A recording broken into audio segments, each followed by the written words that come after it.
একজন কোশ্চেন করেছেন যে আমার পিএলআইডি হয়েছে ডান পায়ে, পিএলআইডি মানে প্রোলাপস ইন লাম্বার ইন্টারভার্টেবরাল ডিস্ক, ডান পায়ে হয়ে গিয়েছে, ওনার হাঁটুর নিচে ব্যথা থাকে সব সময়, কোন বিভাগের ডাক্তার দেখাবে, সেক্ষেত্রে স্যারের পরামর্শ চাচ্ছেন। ধন্যবাদ আপনাকে অমর পাল, আপনাকে এই ফোনটা করার জন্য। যে পিএলআইডি, অ্যাকচুয়ালি পিএলআইডি হচ্ছে আমাদের লাম্বারে হয়, কোমরের ঠিক নিচে আমাদের 5টা হাড় আছে lumber, L1 L2 L3 L4 L5।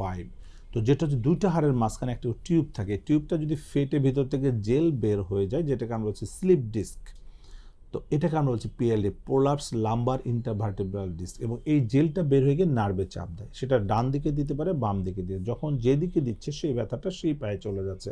তো আপনার রাইট সাইডে পেইন যেহেতু গিয়েছে, তো রাইট সাইডে সে অ্যাঙ্গেল করার কারণে রাইট সাইডে ব্যথাটা হচ্ছে। তো এটা আসলে ওষুধ না, এটা ফিজিওথেরাপি লাগবে। তো আপনি অবশ্যই একজন ফিজিওথেরাপি প্রফেসরকে দেখিয়ে ফিজিওথেরাপির মাধ্যমে এটাকে সম্পূর্ণ সুস্থ করতে পারবেন এবং আপনি সুস্থ থাকবেন। ধন্যবাদ আপনাকে।